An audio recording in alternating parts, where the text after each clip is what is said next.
Hello, hello everyone.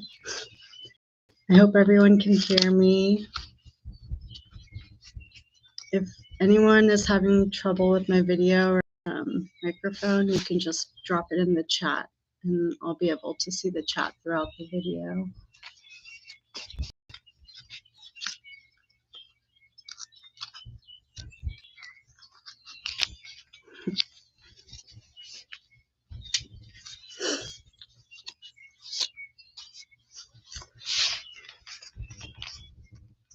Okay, I think I'm going to start just with a little introduction while more people start joining the class. I'm Z. I started Kula Nursery, and I've been operating Kula Nursery for the past 5 years now. And I am really excited to be hosting this class today. I wanted to just share a little bit about the inspiration behind why I wanted to do this class for free. It's becoming more and more clear that food is becoming more political, especially with the new administration that's in office. And it's becoming clear that the government doesn't really have our best interest at heart when it comes to our food system. And it seems like their priority is capitalism and extraction, and that comes at the expense of our own health and the health of our communities and the health of our families. And we're clearly seeing a change in the appointees in the USDA, the United States Department of Agriculture, and these new appointees have deep ties to the corn and soybean industry, which is really troubling considering this is the same industry that's producing all of our processed foods, our high fructose corn syrup, the GMO foods that are filling our shelves in the grocery stores these days. And as our food is becoming less regulated, that also means that more processed foods, more foods that are toxic to us are becoming more widely available and even becoming more available than fresh vegetables and herbs. So I just wanted to be able to share this class for free because I feel like growing your own food is one of the most grassroots ways we can provide access to healthy foods, vegetables, herbs that are not sprayed with pesticides, that are organic, and that are culturally relevant to us and our communities. So I'm really excited to be hosting this class. And just in case you guys are wanting to seed along with me during this class, just go prepare or go grab your materials. We'll be using peat moss or cocoa coir. And then perlite. I just have mine in like a little bowl right here. And then a bowl, something you can mix it in.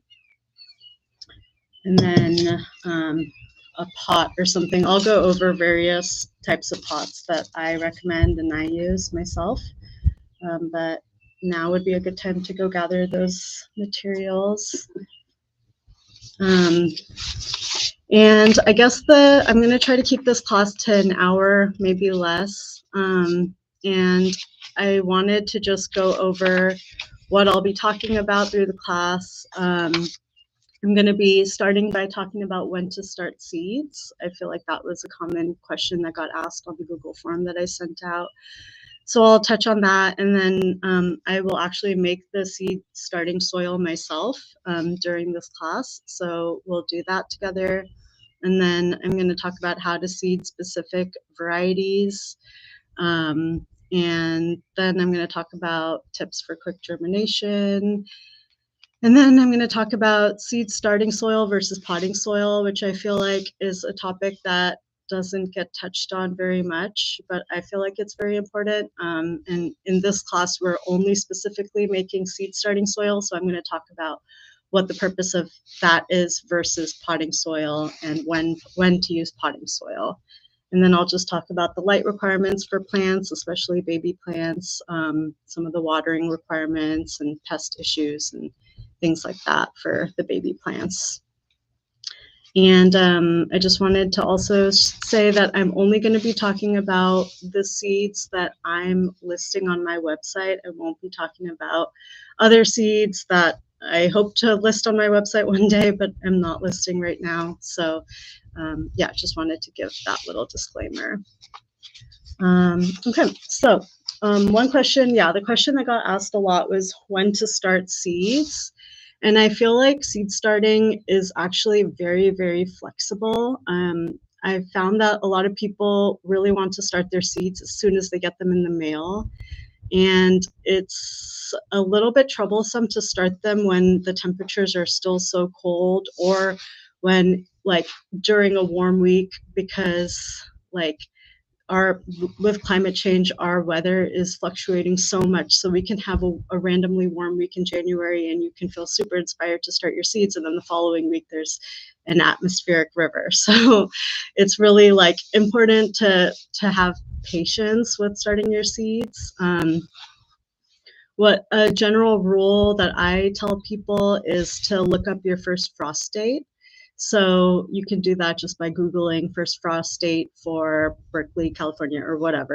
And you know, a lot of places don't have a frost. But you do want to try to get a general idea of when like a good time is to, or like around a time that weather starts to warm up, so it's not still in like the 40s at night. But yeah, look up your first frost date, and then on the back of your seed packet, every seed packet says the number of weeks that that particular seed needs to grow. So I'm looking at, for example, the Daisy Girl tomato seed packet right here. On the back, it says start seeds indoors 5 weeks before transplanting. So general rule of thumb is to look up your first frost date and then count backwards 5 weeks. And that's around the time that you want to start that seed. Certain varieties like the long Indian pepper and all peppers in general require 8 weeks to grow before you can plant them outside. They're one of the slower growing vegetables that we have on our website. Peppers and eggplant and the Tulsi basil all require at least 8 weeks to grow before you can plant them outside. So the general rule of thumb is to look up your last frost date and then count backwards the number of weeks, and then that's approximately your seed starting date. You will be totally fine if you want to wait a couple extra weeks. In fact, I would recommend waiting a couple extra weeks. Just because of how variable our climate has been lately. And yeah, like last year, I remember the beginning of April, here in Northern California, we had like 2 consecutive weeks of really intense rain, and all my plants in my nursery were ready to be planted. And I was kind of regretting starting my seeds so early that last year. So yeah, this year I've started so far in my nursery. I've started my pepper seeds, my eggplant seeds, and some flower and herb seeds like Tulsi basil. And I still have not started tomato seeds yet. I plan to start tomato seeds like in a week or 10 days from now so that they can be ready by the beginning of April. But my general advice is to just wait a couple extra weeks from when you're initially wanting to see things. And I think from there, like your plants will be better off anyway because of the warmer ambient temperatures outside. And yeah, there's no rush to get your seeds started. So definitely refer to the back of your seed packet for when to start your seeds. And that's just a good rule of thumb. Okay, so I'm gonna do a little bit of a like demonstration for how to make a seed starting soil. And I want to talk a little bit about the purpose of a seed starting soil as well. A seed starting soil is just what it says. It's only meant to start your seeds. It's not meant to be what you grow your plants in until you plant them outside. So this is really like what we're trying to achieve is like a really warm, humid, moist environment for your seeds. And a lot of people talk about how they start their seeds in like paper towels or they soak them in water. And I really like, I don't do any of that with any of my seeds because I find it to be too complicated and um, you get uneven germination. And if you have a good seed starting soil, your seeds will all germinate around the same time and you'll probably get a much higher germination rate. So I started using the seed starting soil this year actually, and I seeded all my peppers, eggplant, and Tulsi basil in the soil mix. I used to buy a seed starting mix, but I'm not going to do that anymore. So I have my peat moss, and what I generally do is about 80% peat moss and 20% perlite. And you can buy both of these from like your local nursery, garden center. Both of them are pretty common ingredients. So I just eyeball it.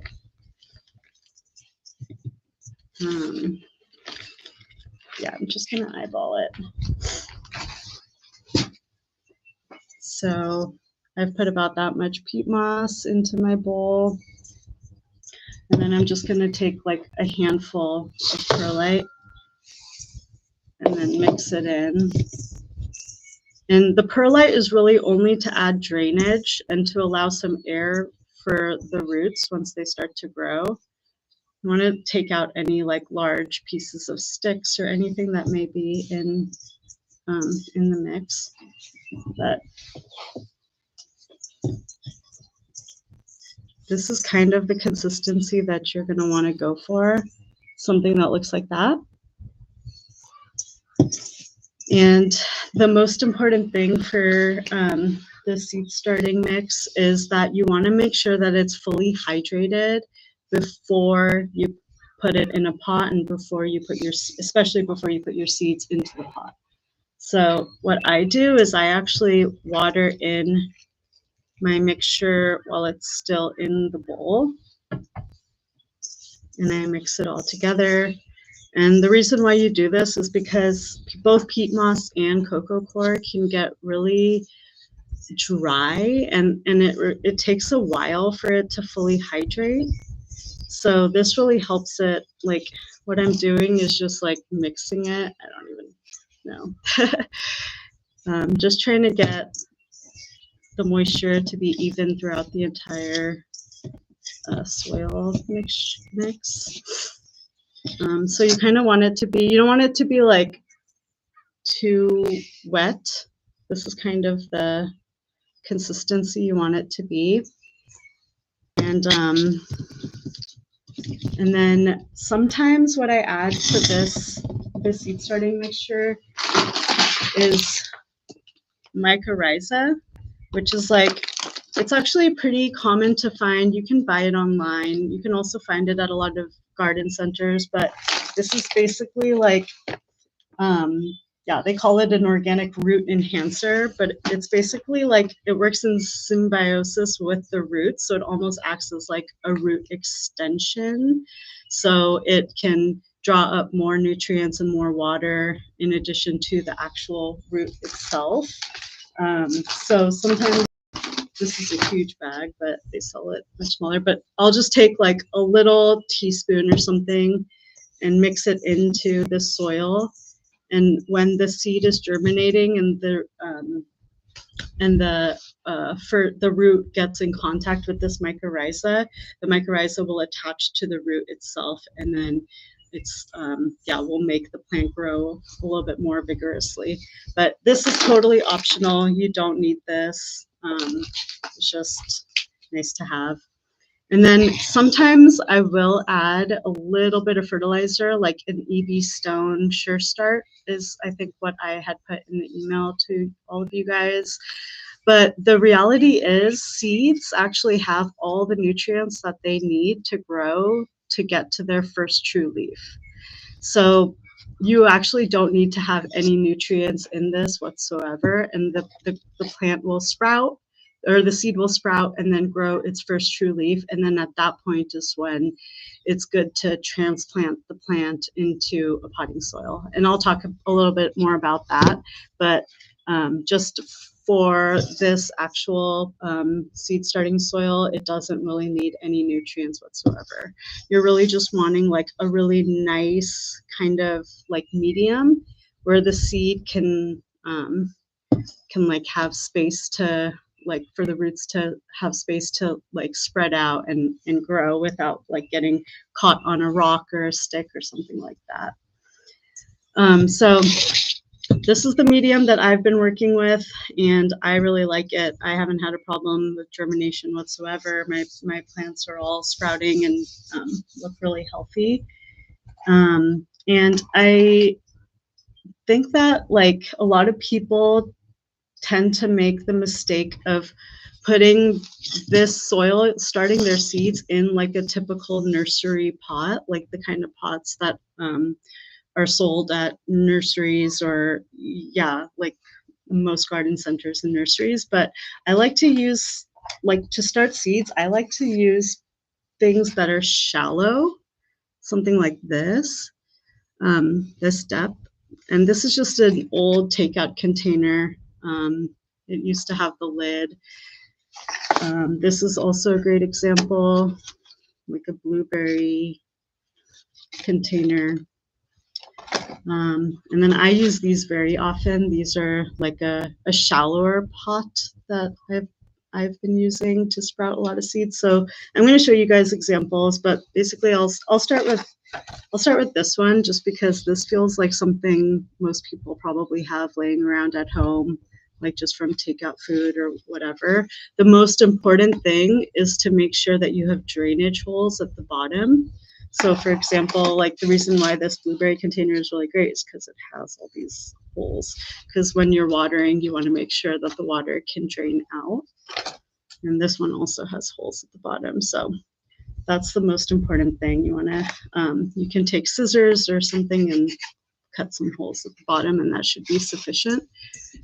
But yeah, basically when you're starting seeds, you just want like a really nice, smooth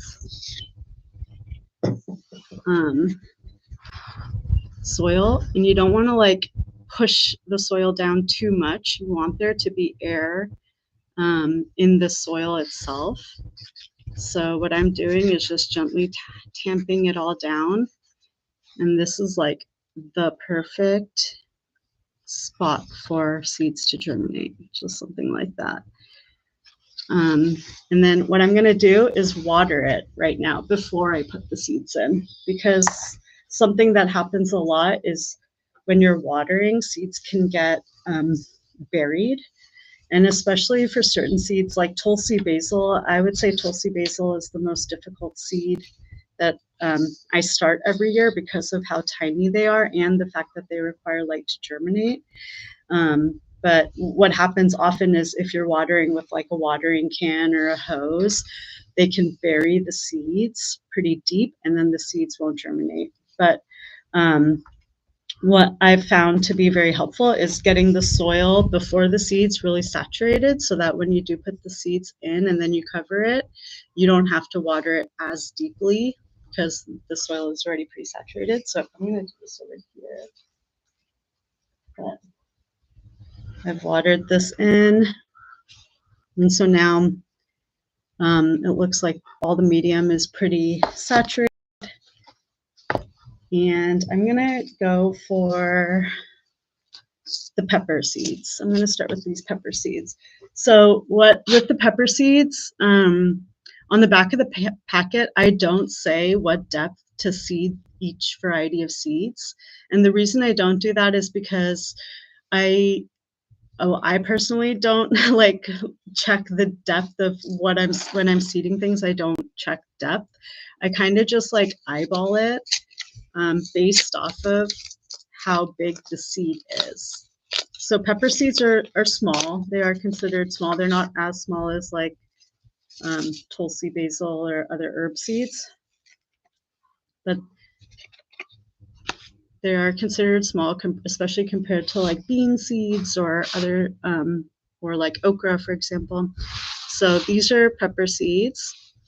And what I do, and I think that it works really well, it's always worked for me, is I just take this and I sprinkle my seeds just on top of the surface, like that. I don't know if you can see, but yeah, you can see kind of the seeds are like kind of all throughout on top of this soil surface. And I'll just put all of them on there. So now all my seeds are just on top of the soil surface, and then I'll come and I'll take a little bit more soil and I'll just put it on top, sprinkle it lightly on top, and then tamp it down like that. And just make sure all the seeds are covered.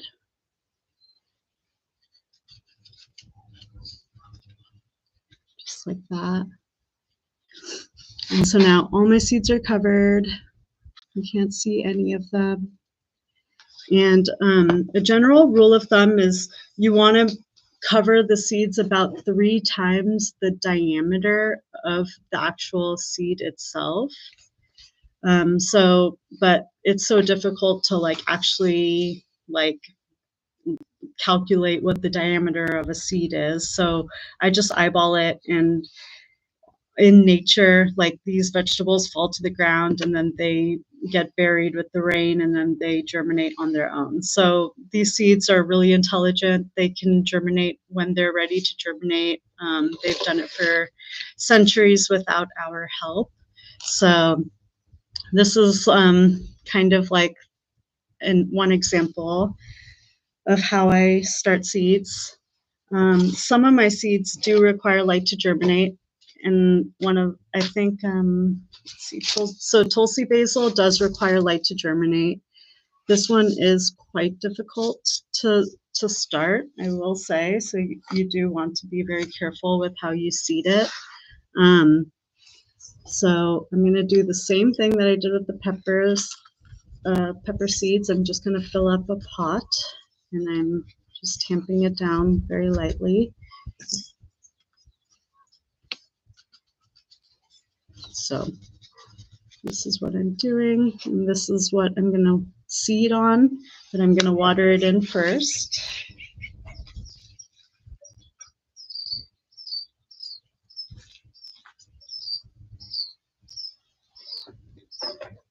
And so now this is really nice and saturated.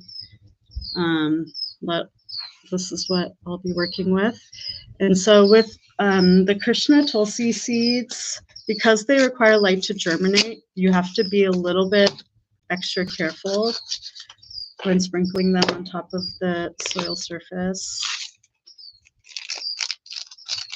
So they are quite small. I don't know. This is what they look like. And what I do is same thing with the peppers. I just sprinkle it on top of the soil surface, trying to get it to be more in the middle of the pot, because these seeds can get buried at the edges and the corners. And so you won't be able to see this, but I basically just sprinkled them into the middle of the pot itself. And since these seeds do require light to germinate, I personally recommend covering these with vermiculite. This is like really great for keeping the moisture in. It's kind of like, it looks like this. I'm not even sure what it's really made of. But it's basically just this like little, like, I don't know, like it's not even a rock. I'm not really sure what it is, but I sprinkle it on top of the soil surface, just like that. And when I water it, and then I'll water this in very gently, and it'll keep the water, it'll keep keep the soil from not getting dry. And yeah, that's kind of what it looks like. But if you don't have vermiculite and you still want to try to grow these Tulsi basil seeds, just take a really small amount of soil and just like sprinkle it over on top of your soil mixture, and then just lightly tamp it down, and that'll do the same thing. And I've started Tulsi seeds like with both methods, and they work both exactly the same. But yeah, so that's about like kind of what I do. Like sometimes I'll use like I know a lot of home gardeners like to start their seeds in 6-packs. I don't know why, for some reason, I feel like when you start all the seeds together like this, the roots like to grow together. Also, if you're using a heat mat, which I'll talk about in a little bit, the heat mat is way more efficient because the heat mat's heating from here, and it heats up your soil to like very uniformly, basically. So that's why I really like the shallow containers. I feel like with these, if you're using a heat mat, the heat mat will like heat up this much of your soil, but your seeds are really right here. So it's not as effective. However, I like pots like this, and I like seeding seeds individually for larger seeds. So if you're starting things like okra, or the surti papri, or soybean, even even hibiscus, for example. These seeds are a bit larger as well, so you don't have to seed them all together. These seeds are like probably medium sized, something like that. I don't know if you can really see that, but yeah, like with hibiscus, you can seed them individually into 6-packs or into their own pot like this, and they would actually do better to be seeded individually.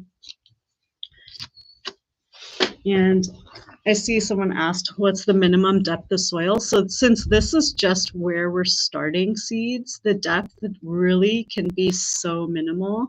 I actually start all my pepper seeds and eggplant seeds in this same depth. And I think I can even just talk a little bit about the difference between seed starting soil and potting soil. So this is really only where we start our seeds, and your seeds are considered started when they have their first true leaf. So all seeds have their first two leaves are called their cotyledons. And pretty much all plants have the same looking cotyledons. It's like that little sprout. These, like the sprout emoji, those are technically the two cotyledons. And then the first true leaf is technically the third leaf that emerges. So you want to keep these plants in their seed starting soil until their third leaf emerges. And then as soon as you see the third leaf, you can prick them out, which is basically like what we call transplanting. You basically, once they're all sprouted, you'll want to like pick them up and like lightly separate each of the sprouts from one another. And then at that point, that's when you're going to want to transplant them into your standard nursery size pot with potting soil. And the main difference between potting soil, there's two main differences between potting soil and seed starting soil. Seed starting soil is there's no large sticks, there's no large rocks, there's nothing that can keep the seed from emerging from the soil. And potting soil does have bark, it has fir fines, it has perlite and pumice, and it has a lot of chunkier materials in the medium itself, and that can be really difficult for like a baby seed to grow in because of all the obstacles that are required for it to like emerge from the soil itself. And then another big difference is that this soil doesn't have any nutrients, and it doesn't really need any nutrients because the seed itself has enough nutrients to grow the first 3 leaves. And then typically potting soil has compost, it has manure in it, it has other types of nutrients in it, and potting soil typically has enough nutrients to grow your plant from its sprout all the way to the transplant itself. So you really don't need to be fertilizing your plants as they're growing to maturity. A potting soil will have, unless you're reusing potting soil, you don't have to add any extra nutrients. Baby plants don't really require a lot of nutrients to grow. In my nursery, I won't really fertilize. Like, if I found that if I do fertilize my plants in my nursery, they grow way too fast, and then they're way too big for their little pots. So yeah, I would recommend just like not fertilizing your potting soil with the transplant itself unless you're noticing like yellowing leaves, which can be an indication of a nutrient deficiency or something like that. But for this class in particular, we're really just focusing on the seed starting soil, and it really just helps to think about it in the sense that like this is just like a little, like it's like a little baby nursery for your seeds, just a nice like soft landing pad for the seeds to just germinate quickly and evenly. So yeah, that's kind of how I make the soil itself. And another another seed that I brought out, which is, there's 2 seeds that I'm offering that do require some type of stratification to help them with germinating, and this is the bitter gourd seed, and then this same method you can use for the bottle gourd seed or Loki. So with these seeds, they're actually really pretty. They have like a really nice pattern on them. But this seed and the bottle gourd seed both have this like hard outer seed coating. And it makes it really difficult when you put it into potting soil. It makes it really difficult for this hard outer coating to actually, like, for water to penetrate inside. So what I like to do is I take these nail clippers and I just clip a teeny bit of both ends. So I took a little piece off of one end, and then I'm going to take a tiny piece off the other. And inside, you'll actually see the seed itself. So see that white part? That's actually the seed. So I've opened up the coating, and now when I put this into the seed starting soil, water will be able to hit the actual seed itself, and it'll germinate like honestly 2 to 3 weeks faster than if I didn't do this. So it's a little bit extra of a step, and it's only required for the bitter gourd seed and the bottle gourd seed. So Karela and Dudi, or Loki, or Opal. They go by a lot of names. And then some seeds require, some seeds require to be direct seeded, and it'll say on the back of your packet if they need to be direct seeded. I believe the only seeds that need to be direct seeded are Kalonji, which is Nigella Métis, which is fenugreek. And then some seeds that can be self-seeded or they can be started inside are things like beans, so surti papri, all types of beans. Okra really benefits from being direct seeded. And so a few tips for if you're direct seeding these varieties. I would say the number 1 tip is to wait until your temperatures are warm. And when I say temperatures are warm, I'm really talking about the nighttime temperatures. And I think like a common mistake is people, like in the spring, we'll have a randomly warm week where the daytime temperatures are like in the 70s or even sometimes in the 80s. And people are like, oh, it's spring, like let's seed everything or let's plant everything outside, and then the following week the temperatures drop drastically, and that happens quite often. So in the spring, like, and by spring I mean early April, I would start looking at your 10-day weather app and see what the forecast is for the following 10 days and just keep a track on that. And on the back of each seed packet, it says what temperature to be looking out for in order to plant your plants outside. So like, for example, with like the kalonji, like you want to plant those outside when the nighttime temperatures are steadily above 45 to 50 degrees at night.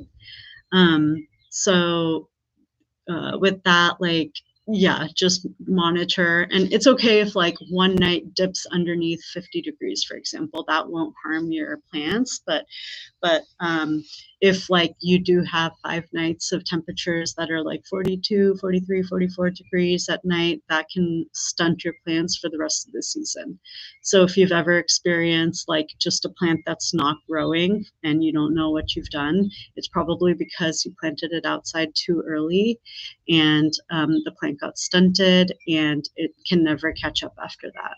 And that's happened to me, like my first couple of years of farming. My first year of farming, I planted all my peppers outside, and then the nighttime temperatures dropped. And I remember like most of them, almost 80% of my peppers just didn't catch up. They never grew to full maturity. And I learned my lesson after that. And that's actually kind of like why I know a lot of like other seed companies don't talk as much about nighttime temperatures, but that's personally why I always follow the nighttime temperatures for planting, because I've personally experienced how that can affect like the growth for the rest of the season.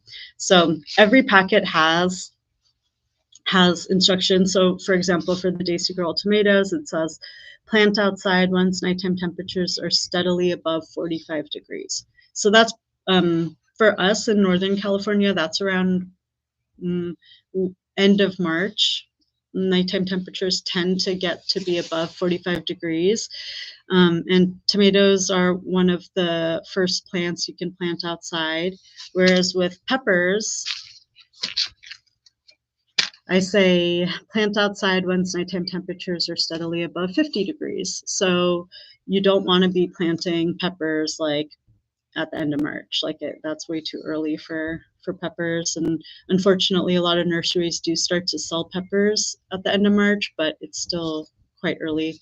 I know with like Indian okra, the okra that variety that we sell, those are an even warmer, even warmer vegetable. They require like 55-degree nighttime temperatures.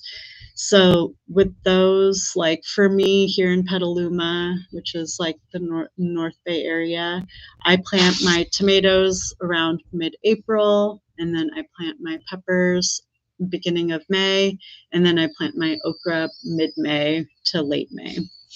So I don't do them all at the same time. I like step them based on what their requirements are. And that's super, super important for making sure that you're going to get healthy plants throughout the rest of the season. And then there's a lot of the seeds that I am providing, like this one, the Cape ground cherry. These seeds are so small that it's quite, you have to be very, very careful with putting them, like, but first of all, you have to be very careful with like putting them on top of your soil, and then you have to be really careful while you're watering them so that you don't bury them.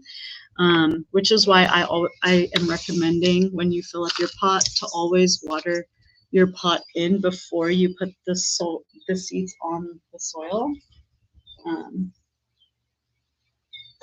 And what I do with like, so these are the ground cherry seeds. They're so small, not as small as Tulsi basil, but they are quite small. And they do like to get covered. They don't need light to germinate. So I just sprinkle them on top of like the actual pot itself. And I don't know if you can see. Yeah, you can see there's like the seeds are just sprinkled on top of the pot, the soil itself. And then what I do with like smaller seeds like this is just gently putting a teeny bit of potting soil or seed starting soil on top, and then gently tamping it down. And if you have a mist setting on your hose, that's really the most ideal way to water in tiny plants, tiny seeds like this, like strong. So I'll mist it from like 5-6 feet away, just so it's almost like a light rain that hits the pot. And then that should be enough to like fully saturate this whole pot. And so like that's kind of like an overview of how I see different varieties. Like once again with peppers and tomatoes and eggplants, like you want to generally try to seed them to be at a depth that's about 3 times the diameter of the actual seed itself, but you can eyeball that. And then with Tulsi basil, they require light, so you want to try to use something like vermiculite to cover them, or just sprinkle a little bit of seed starting soil on top. And then with other seeds like hibiscus, you can seed them into 6-packs, or you can seed them into individual containers. And then small seeds like the ground cherry that like to be covered, you just want to like lightly cover them, but not too much, and then try to mist them so they don't get buried when you're watering them. And once you have, so now we've seeded these 3 varieties. Here's my Tulsi basil. Once you've seeded them, the number one thing that you need to remember while they're germinating is to keep the soil moist. If you let your soil dry out, then as the seed is germinating, it will die. I mean, the roots need consistent moisture throughout the entire germination process. So you need to check on them every single day. You need to make sure that they're staying moist. And one easy way to make sure that they stay moist is to just take some saran wrap, for example, and just cover this with saran wrap. And then you can put this like either on a windowsill or on a heat mat. And the saran wrap will act kind of as like, it'll give it kind of like a greenhouse effect, and it'll keep the soil from drying out. And then every day or every other day, just remove the saran wrap to let the soil get some airflow so that like fungus doesn't grow on top. And then mist it if you need to, mist it in really well, and then cover it back up with saran wrap. And another option is taking a plastic bag, and you can just put the whole pot, like for example, this pot, you could just take one of those plastic bags that you get from the produce section or from the grocery store or whatever, and then cover it and tie it. And so that'll also create a greenhouse effect, and that'll make sure that the top of the soil stays moist throughout the duration of while germinating. And for my nursery, I do use heat mats. And if you're wanting to start a lot of different seeds, and if you're getting more into seed starting, or even if you're a beginner and you just want to have like more success, you'll always have more success if you use a heat mat. And you can get heat mats from like plant nurseries. You can get them online. I mean, I don't recommend buying them online, just so that we don't become so dependent on Amazon and other carriers like that. But a lot of hydroponic stores carry them, and they're typically like $20, $30. And you always want to make sure when you're using a heat mat to be using a thermostat with it. and the thermostat has a little probe, and you'll put that probe, I put the probe underneath the pot, so in between the heat mat and the pot itself, and then you'll put so that the probe will be measuring the temperature at the bottom of the pot. And I set the thermostat to between 80 to 90 degrees, and I start all my seeds at that temperature. So whether it be peppers or tomatoes or tulsi basil, hibiscus, okra, everything germinates super quickly, super efficiently at that temperature. And but you don't need it. It's just something that's like beneficial. It'll definitely aid in speeding up your germination. If you're not using a heat mat, then germination can be super sporadic and super unpredictable. Peppers can take up to 21 days to germinate, whereas on a heat mat, it takes up to 7 days to germinate. And then same thing for tomatoes. It can take like 2 to 3 weeks for tomatoes to germinate without a heat mat. But on a heat mat, it can take, my peppers start sprouting in 4 to 5 days, and they're all fully sprouted after 7 days if they're on a heat mat between 80 to 90 degrees. So that's just one thing to think about. It's not necessary, but it is helpful. And if you're using a heat mat, it doesn't necessarily, you don't necessarily need to put your pots in the sun. You can put them like in your garage or in a spare bedroom or wherever on a table somewhere. But if you're not using heat mat, then you want to put your seed starting mixture on a sunny windowsill, the warmest location of your house.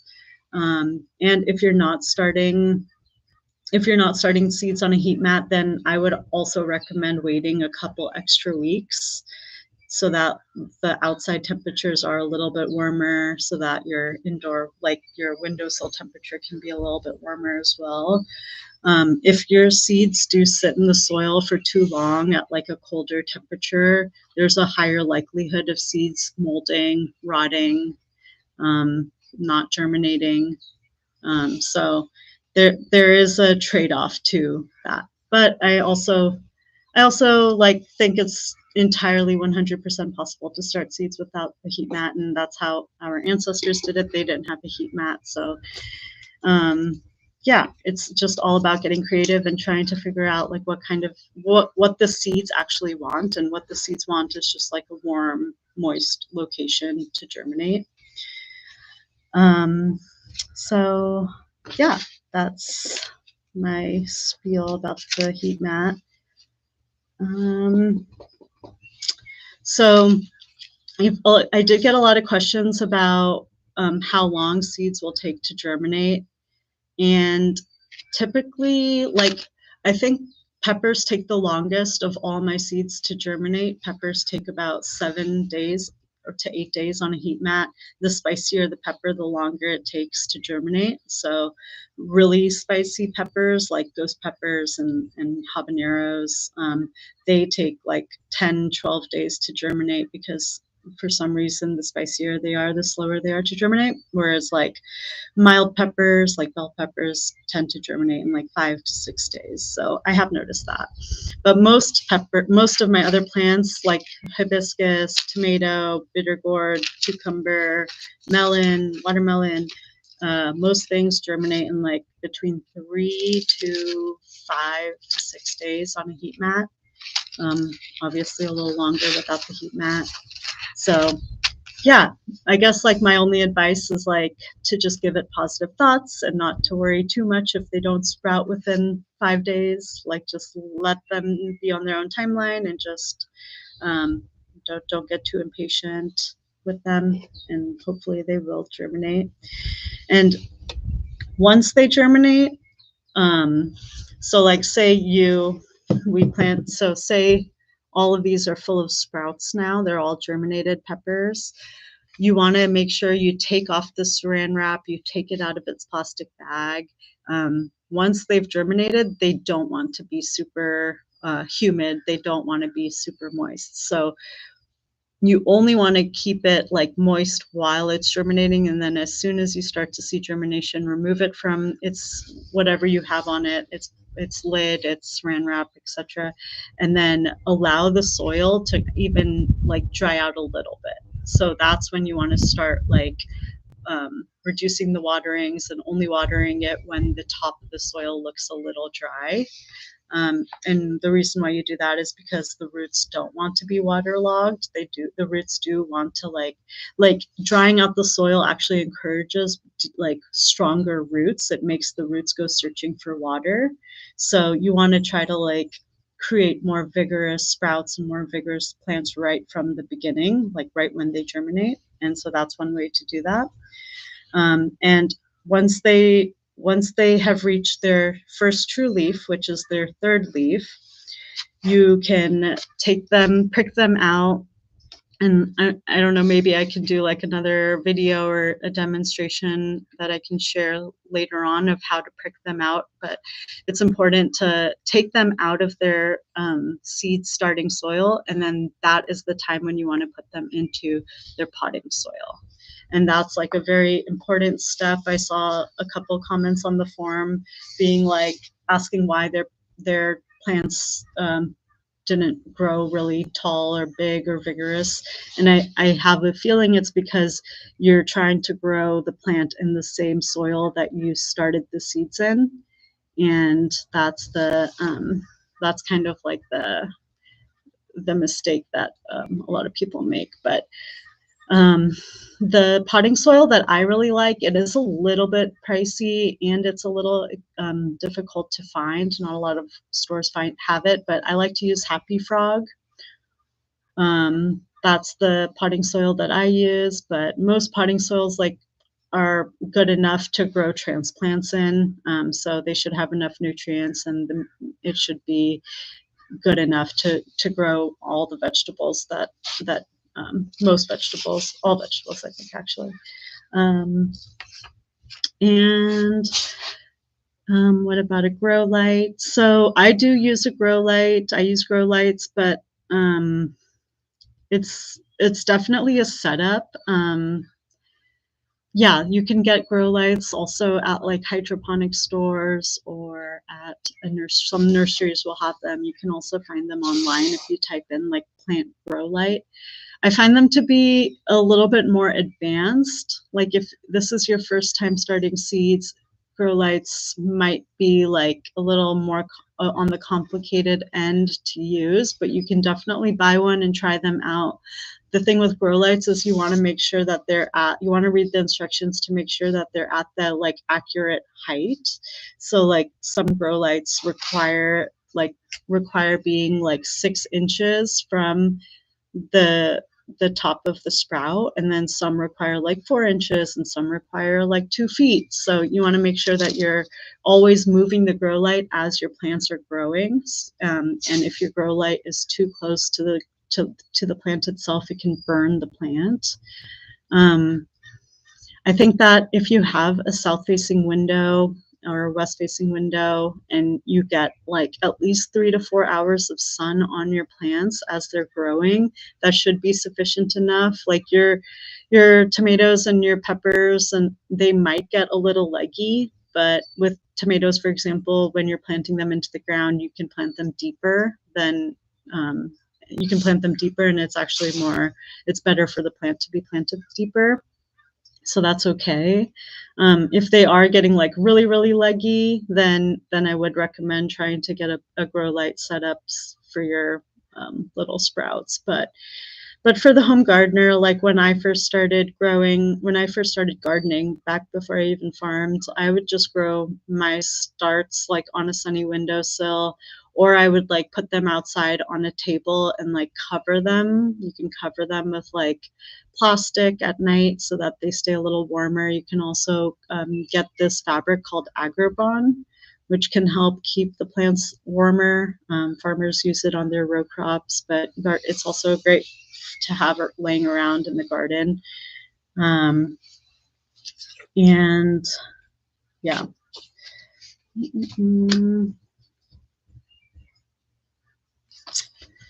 And so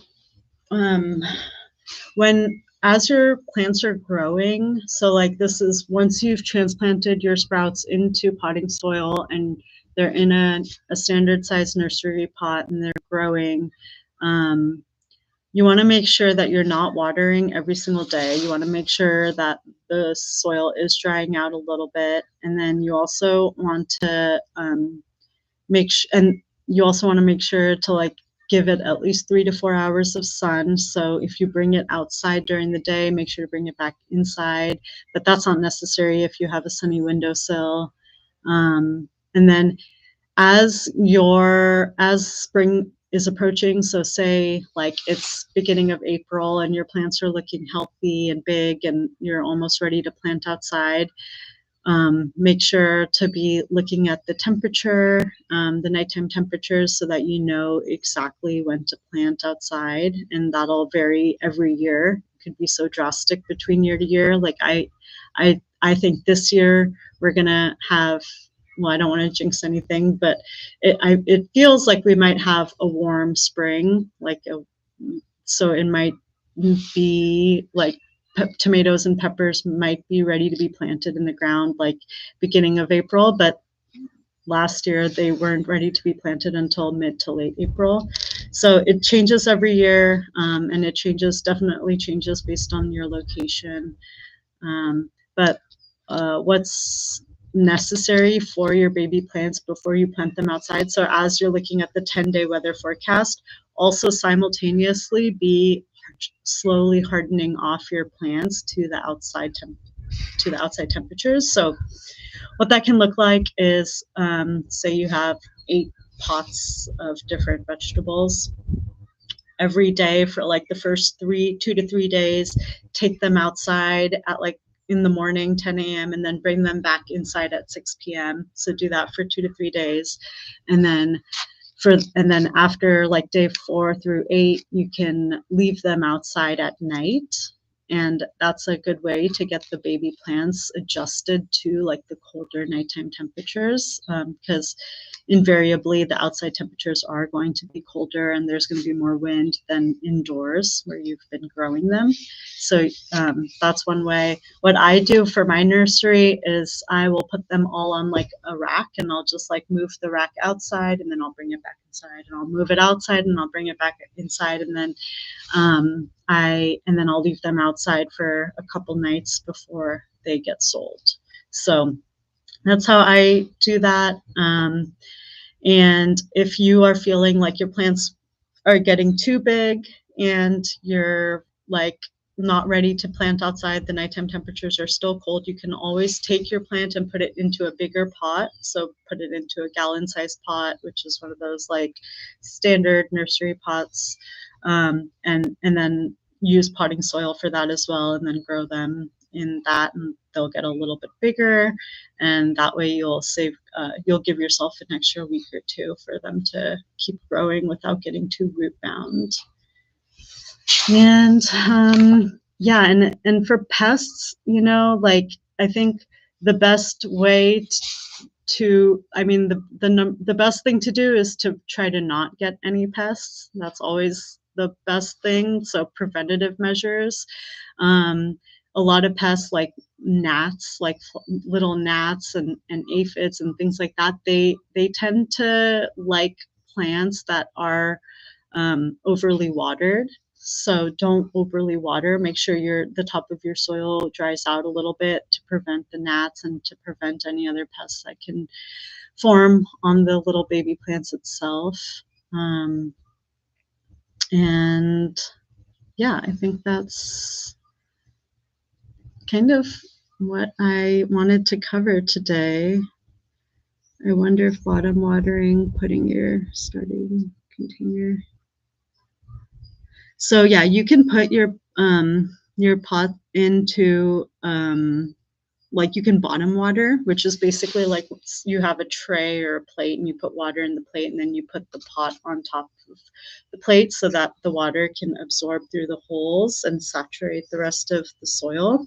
I definitely think that's one way. You don't want to keep it in the sitting water forever. So you want to leave it in that sitting water for like an hour or two until you can lift up the pot and feel that it's like much heavier. It's way more saturated.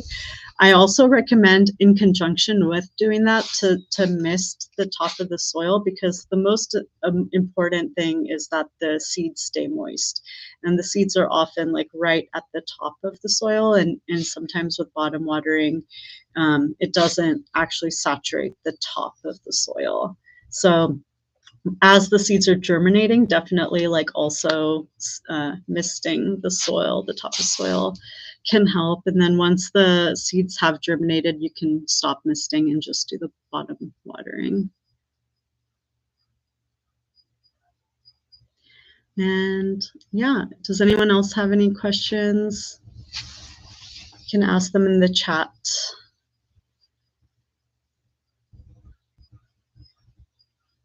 Okay. Well, thank you guys. Thank you all for attending. I hope this was helpful. And feel free to reach out to me. You can always message me on Instagram. You can email me. My email is info@kulanursery.com. I'm always happy to help with any questions. And I hope this was helpful. Thank you.